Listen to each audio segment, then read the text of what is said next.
We have Mitch Kupchak hot takes. Is Gordon Hayward really the best player on this team?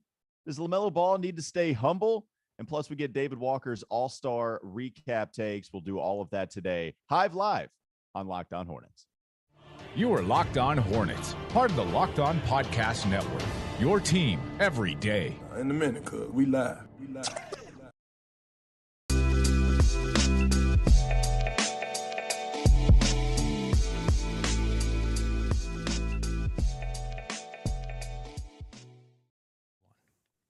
It's Locked On Hornets, local experts every single day, a part of the Locked On Podcast Network. And this episode is brought to you by Rock Auto. They have an amazing selection, reliably low prices, all the parts your car will ever need. Visit rockauto.com and tell them Locked On sent you. Have a good show today. A lot of spicy stuff from Mitch Kupchak. Spicy. Would you say we have a couple of hot salamis to talk about? We have a couple of hot dogs, baby. Oh boy, that's for the after show, guys. We need to bring in some. David Walker has a couple of just one pair of Air Jordans, and they Michael. look I think awesome. you mean Michael Air Jordans. Michael Jordans, I think is what you mean. Yeah, I do. I do mean that. I think he's got a couple of Washington Command Airs that he wore. They're sweet. We're going to get to that in a moment. David Walker joining us to talk about his favorite weekend, one of his favorite weekends, All-Star Weekend that just took place. Talking about, is that true? I just threw that on you. You don't have to accept that. Is that my favorite weekend? Oh, yeah, by far. One of them, right? At least. Yeah. I thought that was safe to assume. You gave me a look. No. I'm just glad to be seen. I'm glad to finally be seen. You are seen. Your Twitter handle is seen as well. If you can't see it, you can follow him on Twitter at David B. Walker, Doug Branson, LOH, at Walker Mail, Locked On Hornets. Check us out on YouTube as well, where you can catch this whole thing live. So, yeah, I wanted to play with the graphics too. Like, I noticed you had that up and the cold open, but I got a little scared because I have a real hard time doing the reverse thing when looking at a camera, because if I look this way, right, I'm really looking to my right, even though it seems left here. I didn't want to get that wrong and look like an idiot, but I'm going to try to play around. I'm going to try to play with the graphics as we go on. Go for it. I'm trying to make little new ones, doing stuff for the YouTube channel. By the way, if you're listening to this on the podcast feed and you haven't checked out our YouTube channel, we typically go live on Fridays, so you can actually chat live with the show. And we've already got one of our favorite chatters in the chat right now, Best Impact. Oh, yeah. There we go, baby. We've got a lot of favorites. Look. He's in early. I forget the handles, but I recognize it like with They're whatever. in early. I don't know. He, she. Yeah. Yeah. So Best Impact, we appreciate you. I can't see the comments like I used to when we would have a different type of setup. So, Doug, you're going to have to inform us all about who was chatting. I'm sure there's going to be a lot of comments on LaMelo Ball, because one, it's just one of the 7 days of the week. Two, we're going to get comments on LaMelo Ball because of what Mitch Kupchak had to say. Let's dive in. Mitch Kupchak, Hornets general manager, during the All-Star break, talked with Hornets play-by-play radio announcer Sam Farber. Also does a lot of other things with the Charlotte Hornets, hosting the Hornets podcast that they have. I think it's HIVEcast, if I'm not mistaken. So go check it out. It's a good podcast, and Mitch Kupchak was on it and had some interesting things to say. You can't remember the name of it, but it's a great podcast. Well, Sam Farber is on it. I forget. He's great. Yeah, I'm more laughing at you, not the podcast. Well, I mean, I've caught player interviews and I've caught Mitch Kupchak's interview on there. I just don't know the name. Anyway, Sam Farber, he's great. We love Sam Farber. Mitch Kupchak appeared there, and everybody is talking about his comments on LaMelo Ball. Not only what he talked about just as far as his first All-Star appearance, but what he said when Sam Farber asked the question, when do you think you're going to achieve some of this stuff that allows you to go to the next level, really seriously competing to win a playoff series? And he's always talked about being ahead of schedule, right? Mitch Kupchak has, and how drafting LaMelo has served as a catalyst. That's something that Mitch Kupchak talked about. But what everybody's discussing now is his comments on trying to compete in a playoff series for real. And when he was giving that analysis, he said, we've been without our best player, Gordon Hayward, for the last couple of years, and talked about having him miss so much time. Boom. Lit a fire, baby. Mitch Kupchak calling Gordon Hayward the best player on the Charlotte Hornets the past 2 years. The same 2 years that LaMelo Ball has been on this roster, the same 2 years that Miles Bridges had kind of broken out at the end of last year, and certainly had a great year this season, being top 10 in the front court results for the All-Star game to represent the Hornets in the East. A lot to unpack here, especially when providing all of the context with Mitch Kupchak. Doug, you laugh. You go first. What do you make of this comment from Mitch Kupchak? It seems tailor-made to really, bust up the Hornets' nest, to really kick the Hornets' nest, if you will. I mean, so I got the stats. I know we can move that thing. Let's just take a bat and just beat it. That's what we should do. The Hornets' nest should be fine at that point. So I'm just going to run through some sort of basic ranks for Gordon Hayward over the past 2 seasons. 2 seasons ago, Gordon was second on the team in points per game, third in field goal percentage, first in three-point percentage, fifth in rebounding, fourth in assists, third in steals, sixth in blocks. So, I mean, honestly, those are great ranks, and that would actually sort of go in Mitch's favor, I think. But this season, he's been sixth in points per game, third in field goal percentage, second in three-point percentage, fifth in rebounding, third in assists, sixth in steals, fifth in blocks. Now I put some qualifiers in there. Like I'm not counting I'm not the robots. I'm not, what was it? Screeve. It was ESPN. It wasn't Screeve bot or whatever. I'm not counting Kai Jones. Yeah. Data Screeve. I'm not counting Kai Jones in the 3-point percentage there, but those are my ranks. But here's the most important number is that 2 seasons ago, Gordon was 11th in games played, and this season is 7th in games played. And whatever you want to think about his sort of historic ability, what they want him to be, what they believe he can be, whatever you want to say about that, the fact is he hasn't been on the court. And so it's difficult for me to say he's been the Hornets' best player. He may have the potential to be these past 2 seasons, but he's not the Hornets' best player. Yeah, a lot to unpack, as you said here. I mean, if you're looking at it from Mitch's standpoint across the entire landscape, guys, he is the most decorated player on the roster, right? He's the only guy before this season that had been named an All-Star, had played in an All-Star game, had kind of garnered that attention in the offseason on the free agent market, had kind of been a name that could, make some waves or some large ripples, if you will, in the free agent pool. So, I mean, from a long-term view, you could argue that if you wanted to, if you just wanted to get really mad about it, you could do that as well. But I think you have to ask yourself when you're listening to this, are you mad with how Mitch Kupchak has evaluated talent since he's been in Charlotte? And I don't think you can be, right. I don't think you can be upset with some of the decisions he's made, maybe some of the decisions he supposedly has not made, but he's done a very good job. I don't think this comment should cause you any stress or be upset about this. And I think he may be playing, guys on another level, or I think he might be playing in the fourth dimension here, guys, because let me ask you this.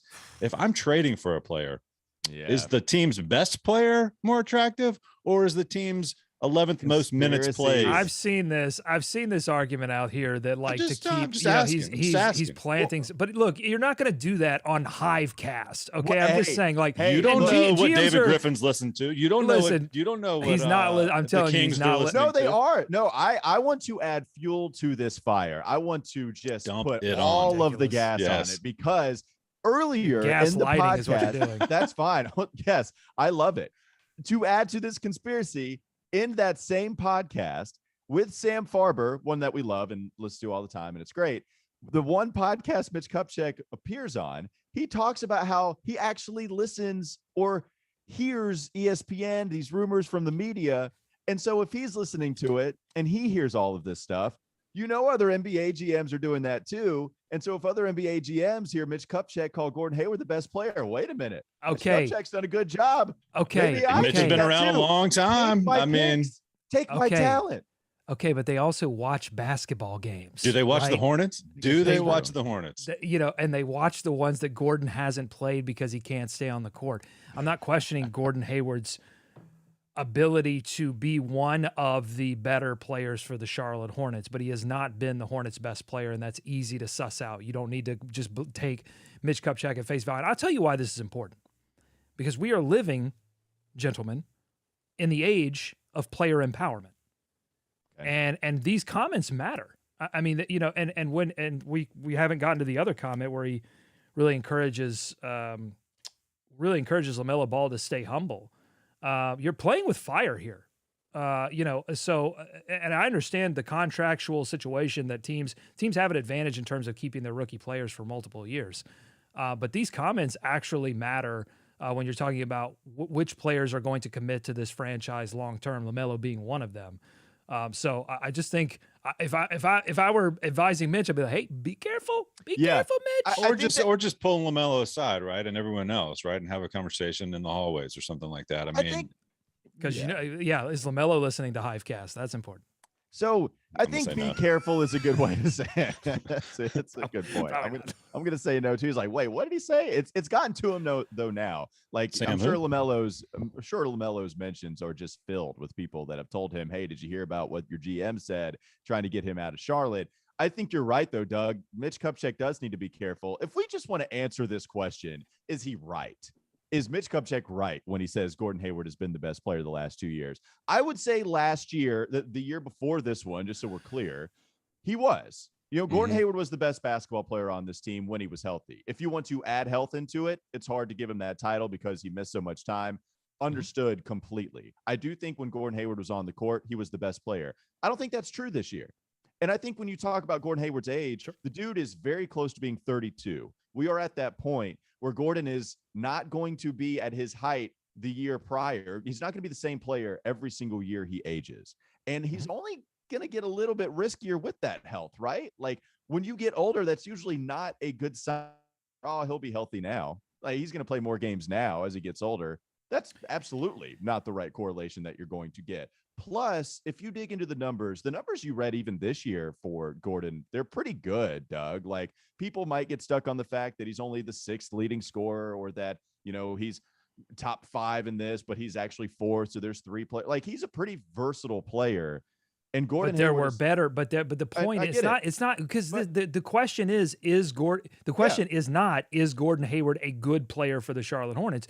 The question, and Mitch brings it up, is he the best? And it's clear, even before the health stuff, Walker, you and I were on this podcast talking about like, how does Gordon necessarily, can he be the 3rd option or the 4th option? Because right now it's LaMelo and Miles and Terry. You're looking at the counting stats, and then you're saying, Gordon Hayward is 5th in this category, 4th in that category, when actually that could be pretty good. Like some of the efficiency stats, LaMelo is way down, but I'm not going to hold that against him when we're talking about the overall best player. LaMelo is the best player, and we can answer this really simple. Who's the all-star?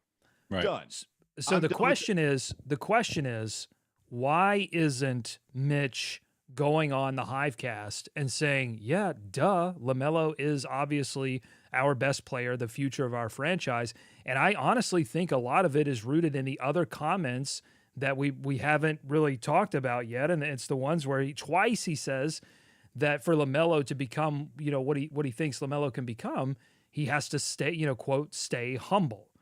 And I think there's a lot to this that it's clear to me that there's a concern within the organization about LaMelo continuing to improve, continuing to work. Why is that a concern? I don't get that. I don't know. I don't know why these comments are coming out. That's what I'm saying. Why are these comments coming out? Yeah. So for me, like, I think the best player, I think Mitch Kupchak is wrong. Okay. I don't think Gordon Hayward is better than LaMelo Ball. Not this year. Last year when LaMelo's a rookie figuring stuff out, I've always been a person that said the last 10 games hurt LaMelo's stat line because he had a fractured wrist and he was constantly playing with it. And so if you wanted to argue that, you could convince me LaMelo was even better. I do think Gordon was the better player last year. This year, I don't think that's true. I think LaMelo's impact on the offense is so great. I think he was the orchestrator of the best offense in the game for so long.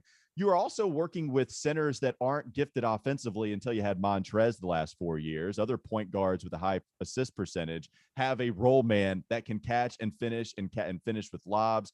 And LaMelo is shooting the ball at a high rate, which is just kind of bona fide for him now. I believe in that. LaMelo is the best player on this team. Yeah. When we get to this other stuff that we want to kill Mitch for, like the stay humble stuff, I think there's some truth to them. Hey, he's got to continue to work. I've seen it go both ways. I've seen stars that are really talented. They get to one weekend, they think they're awesome, and then they, stop working as hard. Other stars will take that success and want more, and they'll continue to work. It seems pretty vague, basic, cliche stuff to me that I don't apply a ton to. Like, in that same comment, Mitch Kupchak also says, remain a good teammate. His teammates love him. They know they're going to get the basketball when they're open because LaMelo is such a gifted passer. And tell me where the evaluation is wrong too. Like, he says LaMelo can score, but where he's really special is as a passer. Like, is there anybody that is disagreeing with that evaluation? The thing we disagree with Mitch is that Gordon's not the best player on this team anymore. It's LaMelo. But the other stuff, like, I agree you have to be careful just because players are empowered in this era. Like, you don't want to have a Kevin Pritchard, Domantas Sabonis comment where they're like, they don't have a true star. Sabonis feels some type of way and eventually gets traded. Like, you're right. Like, it's best to just avoid all of that.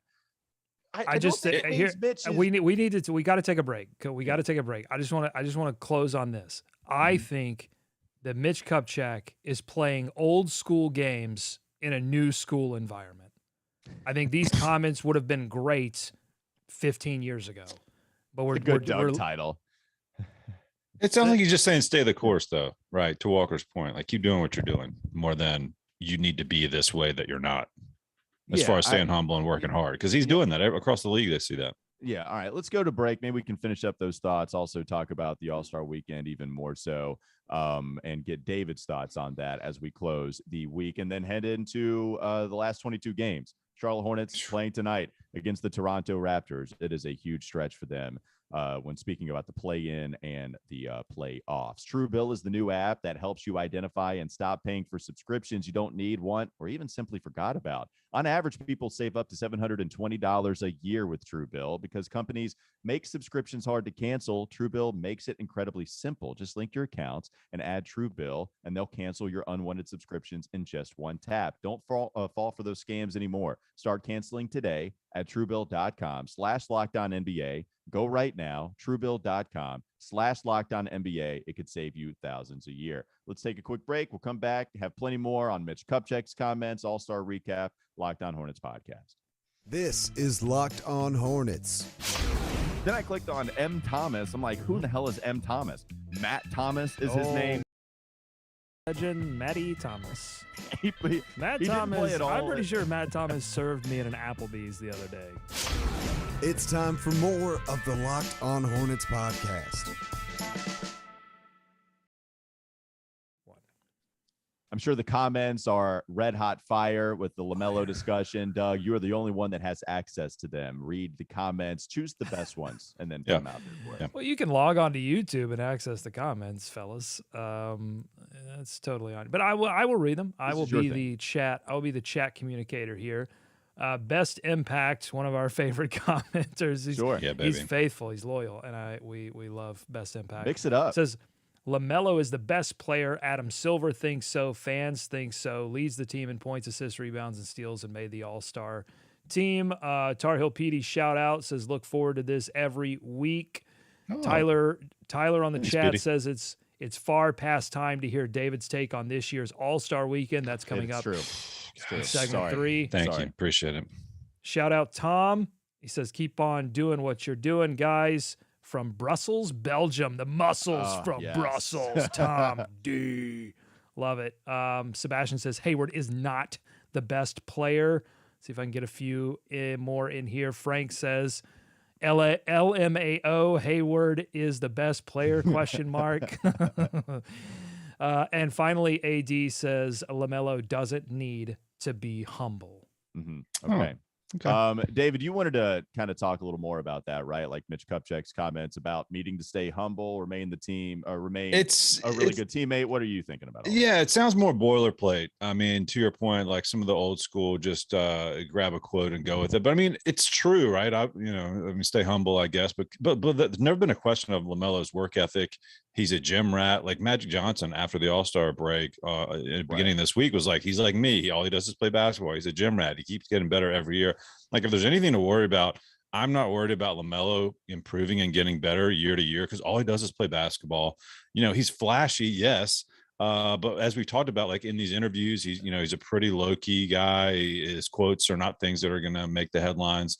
And so like, I'm with you. I would give Mitch more of a break on that just because I think he's saying, yeah, he needs to stay humble, keep working hard, rise and grind, baby. Hashtag rise and grind. So, right. Those are, I think we don't have to worry about that with LaMelo. He's always going to attract the lights, but that's what you like about it. That's why he was not uncomfortable in the big stage on All-Star Weekend, and we'll get to that in a little bit. But those comments would worry me just a little bit less than him saying that he's not the best player.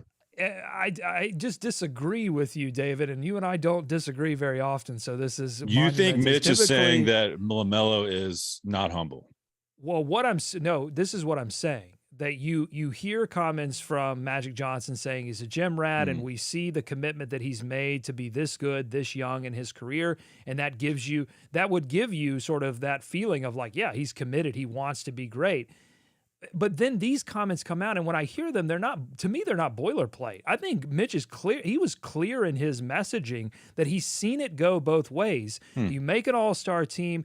You don't have to say any of this. Mitch does not have to say any of this. And I didn't necessarily hear him say a lot about Miles Bridges, about other players that he's drafted before. And so that's what I'm saying. I'm but like, they also what don't is have going the same on? ceiling that LaMelo does. Right, yeah, right. But guy. like, why do you feel the need to say this? That's what I'm just questioning at this point. And and I get that. Like, I totally get it. I think you're right about him needing to be careful, right? It's always better to be careful with your star players. We're in a player. Look at what's happening right now with the Los Angeles Lakers. Look at what has happened with various teams where Are you saying Magic's tampering? That's what you're saying right now. Magic is tampering. Always got to be careful about that. You do. But the thing about the staying humble stuff, if we wanted to take everything that Mitch has ever said about LaMelo, he's given credit to LaMelo's work ethic a million times before. But has he done it on the Hive cast? Yeah, I don't know. Yeah, great question. I don't know. I'm going to go back to the archives.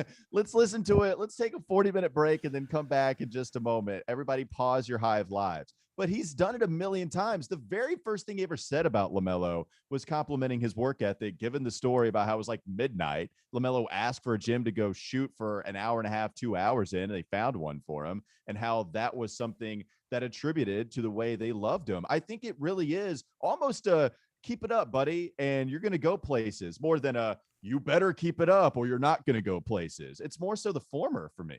But the timing is interesting too, right? This isn't, they're not on a 5-game winning streak, and this isn't some like random 5-minute radio hit on like Weenie in the Butt or whatever. This Weenie is in the Butt.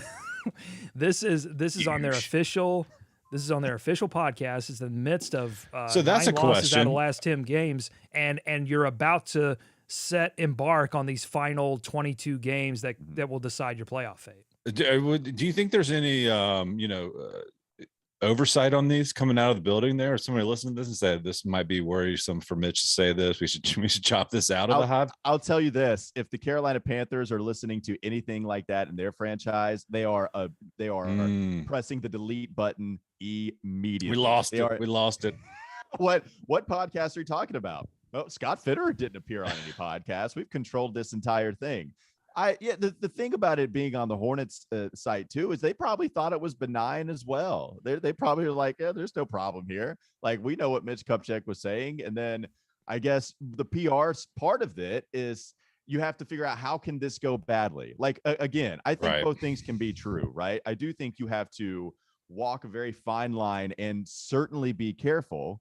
And I also don't think it is a huge deal that he said those types of things. I think he was wrong about saying Gordon Hayward was the best player. And that's more worrisome to me about LaMelo being sensitive about that. Like, what are the things that LaMelo is going to take as a shot, quote unquote? To me, it's way more so the Gordon Hayward thing more than the he better stay humble thing. That's what I worry about more so than any of the comments he said. I'm thinking that Mitch probably lulled them to sleep with a little bit of the tone and the pace of the interview. You know what I mean? Yeah. I mean, well, and the Mitch way has he explains very simple things, and he takes a long time to then finally put the pieces together, and he's love just it. told By the time you he how to got make a there- peanut butter sandwich. Yeah, it just looks a lot worse in print, obviously, than it does. Oh yeah, thank you, Mitch. That You was have good. to have a recurring alarm clock on every 5 minutes to make sure that you wake up and listen to whenever Mitch Kupchak speaks. And go ahead, Doug. You have some. Well, I just wanted to, kind of bring up one of the other things that I wanted to talk about, which is James Bouknight, because he's got another young player, and I don't know if these items are really connected in any way, but you've got another young player who has had some incidents this season that would lead you to believe that maybe some humility would be in order for him. He has almost tried to fight his coach. He has definitely been very frustrated with his playing time and his situation as a rookie.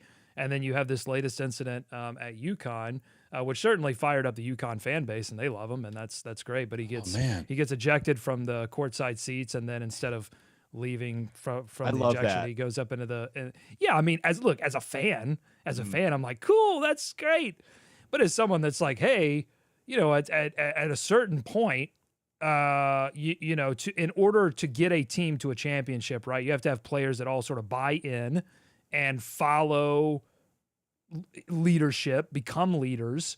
And if everyone sort of acted like that, then you wouldn't really go anywhere. Well, I don't even, does anybody know what happened, why he got ejected? I mean, because I don't even know why he got ejected. He must have said something, or somebody around him said something. Had to. And by the way, the officials not necessarily earning the benefit of the doubt after they eject Dan Hurley for trying to pump up the crowd. Like the officials, They're losing all of this. I'm not really saying like, oh, he did something wrong and should have been ejected. Honestly, I don't care. But look, if you get ejected from a game, you got to go.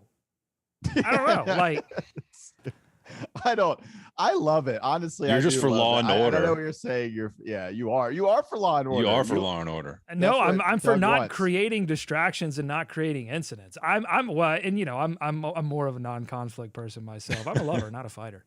Mm-hmm. James Bouknight, just leave, man. No, I'm happy he went back in the student section, and he was just like, it's funny because Bouknight pretty clearly recognizable in UConn, like in stores. That would be hilarious. Like, wait, James Bouknight is in the student section. So did they see him? He issued an apology, so clearly he didn't believe he was. Well, I mean, maybe he did believe it, and he's just issuing a sort of man. Apology. Yeah. That's so fine, did the refs see him? Apology. Did the refs see him and like, no, that's not going to work. You got to go all the way. He had a fake mustache and like black rim glasses. He did. Okay. He was like, I am Hames Bouknight. Who is this James you speak of?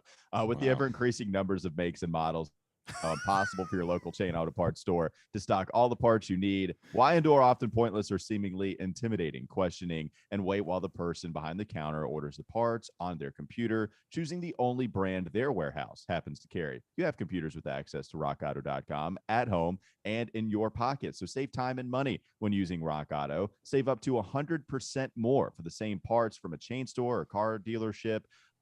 Rock Auto is a family business, and they've been serving do-it-yourselfers for over 20 years. Go to rockauto.com right now. See all the parts available for your car or your truck. Right, Locked On in their How Did You Hear About Us box, so they know that we sent you. They have an amazing selection, reliably low prices, all the parts your car will ever need.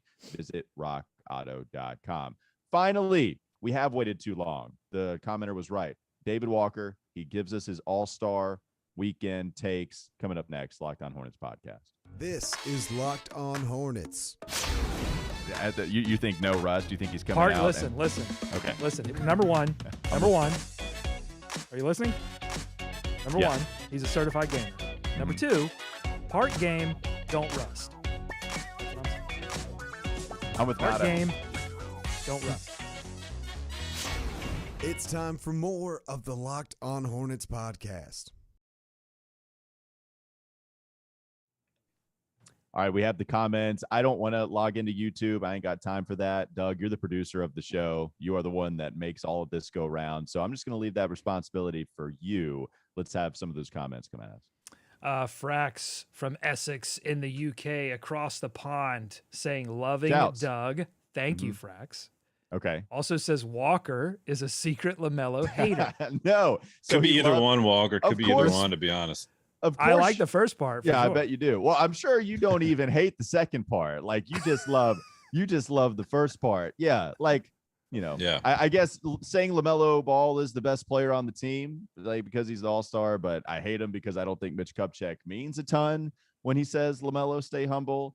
I don't know. Frax, hey, appreciate the comment, man. Keep listening, keep mixing it up. We'll keep taking those comments. Well, let me get one more here from Trey, longtime fan.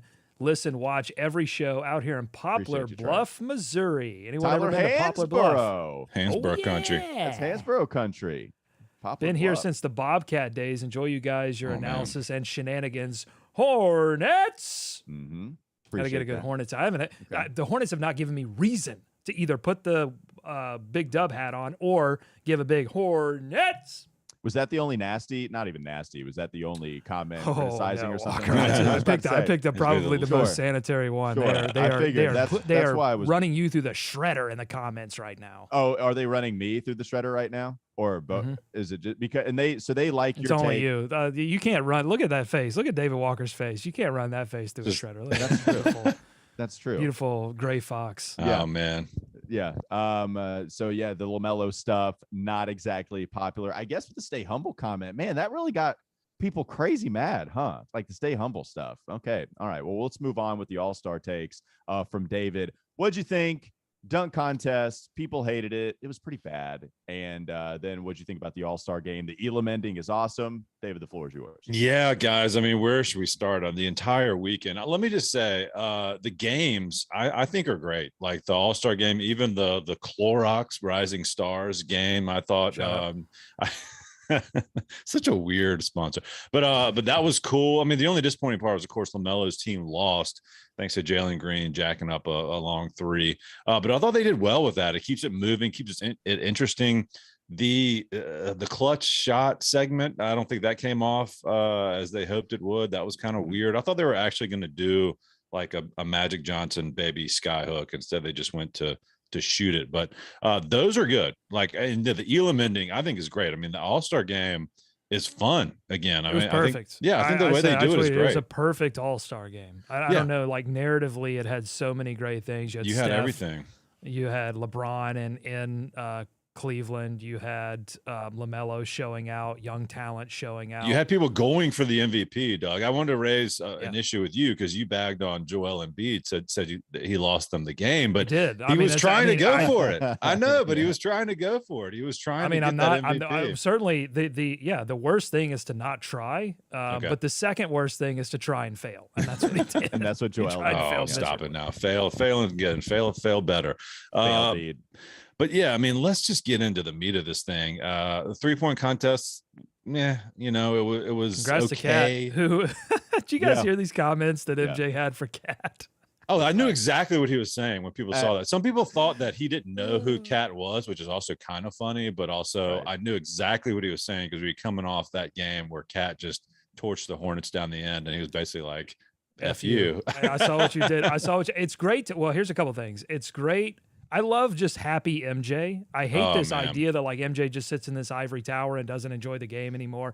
I hate that idea that people have of him. So to see sort of Uncle Mike come down and just hang out with all of the and just go F you. Yeah, F you, you be. Well, it is different from him, and I've loved talking about Michael Jordan and the transition of the dude over the last like decade or so, and we can go back to the Last Dance documentary where that kind of riled up a lot of the things that he used to be about. And I think he's changed so much in a lot of different areas, but you don't see that, right? Like Michael is a lot more out and about. He is yucking it up with a bunch of the players that are there in the All-Star game. So I thought that was cool to see with Karl Anthony Towns. I think Luka. I was about to say Luka was the other star that he talked with. That's the cool part about All-Star weekend as a whole. That's why I love it. You have all these guys current, and then especially this year with the 75th anniversary, the former guys coming in, you can see a different side of their personality.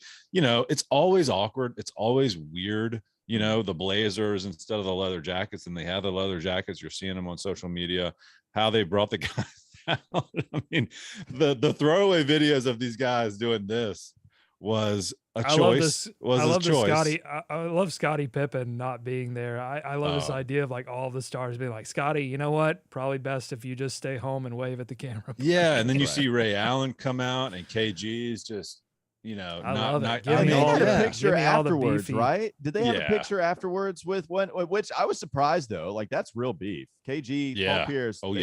Rondo. They do not mess with Ray Allen. So that was super cool. I thought they did the 75th stuff. They did that well. I mean, guys, Friday night or Saturday night. Sorry. I don't know who's in charge of it. I don't know who is in the room when they're deciding these things, but the dunk contest was a complete disaster. The attempts, I mean, where do you even start? For me, you got to get people in there that people know and care about, that are stars, that are in the All-Star game. Like I've heard a couple different ways how to fix this. And I think my favorite was from the No Dunks podcast. They're like, if you're a first-time All-Star, you got to do an event. Right. So somebody's doing the 3-point contest. Somebody's doing the dunk contest. And then the other answer is money, right? $1 million to win, which just seems kind of weird because all these guys used to go in just to have fun. Like, let's just have fun and do dunks and get guys in it that we know and care about. The other thing is if you jump, that's an attempt, dang it. Okay. I'm not going through this thing where you're spending 45 minutes and it's got to come down. We're going into like tuck rule territory with some of these attempts. Jalen Green's jumped 8 times and they're like, no, he's still got 3 more attempts to go. It's not working. And stop jumping over people. Okay. It is I don't want to see anybody else. Well, it's so brutal when you miss an attempt and then and they don't, like, if you miss, it used to be, and even in like some of these high school dunk contests I remember watching, if you had like 2 missed dunks, you're done, 2 or 3. And that was it. And I don't like, if there is a happy medium of you can jump, but if you touch the basketball on your ascent, if you will, or something like that, then that's an attempt. We can try to play with the definition of what an attempt is, but only give them like 3 at most, because it's done after that. And I feel like they used to do it. Also, I hate the gimmicks, it's when you try to introduce so many props.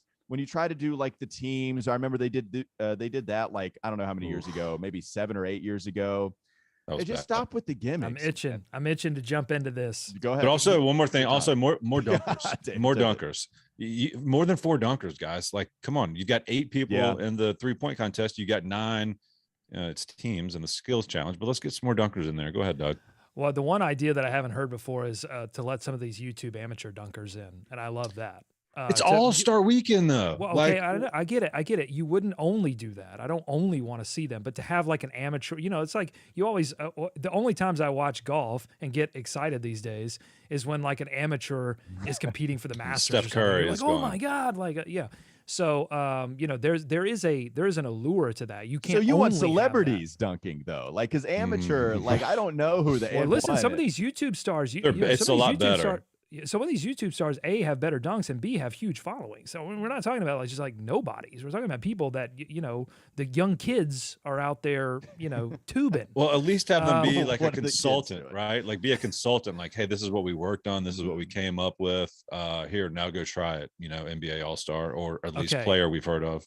But all of the problems that we're talking about, because it's easy to say, well, yeah, only give them a couple of attempts. But the problem is, and the gimmicks, all of this has to do with the fact that something I've been complaining about for years, David. What's been I don't know if you can remember, but what's been my complaint year after year about the dunk contest? I've been saying this since 2013 when I first started the podcast that became this podcast, which I think was called Podcats because they were still the Bobcats. Hivecats, maybe Hivecast, something like that. It wasn't called Hivecast. It was called Podcats, which wasn't a great SEO name, by the way. That's why we got rid of it. So the complaint I've had is that we don't have a language to talk about the dunk contest. We don't. If you look at figure skating, we just got done with the Winter Olympics. There are names for things, and the announcers talk about it all the time. And they point it out. They say, "You see what she did there? You see what he did there? This is called a this, and that's why this is important." We don't have any of that language. We have tomahawk. We have a couple of things, but we don't really know how to evaluate the skills of these dunks. And so that leads to players having to do all of these gimmicks and all of these ridiculously difficult maneuvers that end up being missed dunks, instead of saying, wow, he executed that dunk that maybe we've seen it multiple times, but because of the angle, because of the language, if we built a language around this and differentiated dunks, then it would be at least a little bit more interesting. So you're looking for triple Sal Cal slam, right, and to hit certain metrics. But see, you got to work with the judges, and I mean, but the judges are amateurs. That's what I'm saying. The judges don't know how to talk about it. They don't know how to judge it, and so we get this. What it ends up being is a dunk nuclear arms race. That results in players trying all of these gimmicks and all of these things that end up in missed dunks, and that's how we've gotten down this road. And I think we're too far down the road at this point. I don't know. I'm not advocating to like begin this language now. I'm saying we're kind of too late for that at this point. What kind of dunk though is like, I feel like I can describe a reverse 360 behind the back tomahawk between the legs. But they don't. What I'm saying is, instead, you know what? If that was being said and differentiated and saying, well, the way he made the rotation was way different. Instead, what you get year after year is that all of that happens, and then the people go, "Oh, that was crazy! 8.5." What? I don't understand any of it. I don't understand any of the judging. Yeah, to me, I feel like we evaluate dunks a little differently too. Like, I don't care, one between the leg dunk can look a lot different than exactly. Dunk. And it's the like style. the power, it's the style, it's all that. Like Dominique Wilkins, dude, we all know Dominique Wilkins is legitimately one of the best dunkers of all time. He wasn't doing anything crazy that other guys can't really do as far as the moves. He just slammed it so hard and it was electrifying. Like, that's the kind of stuff that's different. And so when you have a Zach LaVine going between, it's like, whoa, that guy got crazy air. Aaron Gordon, going under his legs, not even between them, and with power. Like, that's the crazy stuff. It's when it's different styles, different power. That's that kind of stuff. But we don't talk. What I'm saying is, you're right. And if we talked about it like that, no, that's all I heard. Well, if we talked about it like that, the dunk contest would be interesting. Instead, it's turned. No, if you have people in there who could dunk, it would be interesting. I mean, that's what it comes down to. And names help, but we're not too far removed from LaVine and Gordon, and those guys weren't all stars then. You know what I mean? But they could dunk, and they had great contests. And Dwayne Wade ruined it all when Gordon was like, "I'm not gonna do it only the commenters understand me. You guys don't understand. I get it. I get it. I'm just saying they'll never get to that level of fixing it. I'm going to dive into the warm embrace of these comments. I got to shout out one of these comments.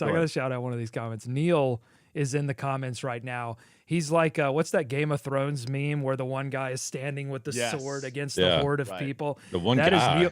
Jon Snow, show some respect. I'm sorry. I didn't watch much of Game of Thrones, but I do know the memes. Neil saying, bunch of casuals claiming to be Hornets fans because they drafted LaMelo couldn't name 3 Bobcats players if they tried. Damn right, Neil. You stay in there. You Those fight are your the people, hordes. Doug. Those are don't you start to block out your people now. Listen, commenters, if you can't tell me who Paul Silas tried to choke out in the locker room, then don't talk to me about LaMelo Ball. That's the test, right? If you can't tell me that, then I'm blocking you. Do you want to end on not blocking you? I'm just not taking you as seriously. If you can't tell me who Paul Silas tried to choke the life out of in a locker room, in a Bobcats uniform. The answer is probably 5 other guys we don't know about. Just what's the story that actually broke so that the media and that the public would know. Do you want to end on some comments, or do you want to end there? Are they too nasty, or can we get to some other ones? I'll try to pull a few. Okay. I like this one here from Flyboy Slick saying Devin Booker lost the All-Star game. You'll never get an argument. Oh boy. You'll never get These an argument. These are your out of me. people. Oh my God. This is your crowd, man. The YouTube's the best thing that ever happened to me. By the way, shout out Ken. He's in the comments a lot. He watches a lot of the YouTube. He listens to the show a lot. But first time joining the live chat. Love listening to Locked On Hornets. Ken, you're my guy. Ken, appreciate you, man. All right, it's Locked On Hornets, part of the Locked On Podcast Network. Thanks for making us your first listen every day. Tyrus Thomas, by the way. That's the answer to the trivia question. Too. We're going to tell them next episode. That's the team. We should have done it on Monday. That's all right. We'll come up with another Paul Silas trivia question and then answer it on Monday, or then answer it on Tuesday and ask it Monday. Either way, you got to check us out on YouTube, anywhere else you get your podcast. Just make sure your second listen is Locked On NBA for your next listen. You can check out also Locked On Bets, whatever one you want after you listen to Locked On Hornets. Now nightly recaps. You've got them of every single NBA game with analysis from local experts as well. We appreciate you hopping on. Have a great rest of your day. We'll be back with you on Monday.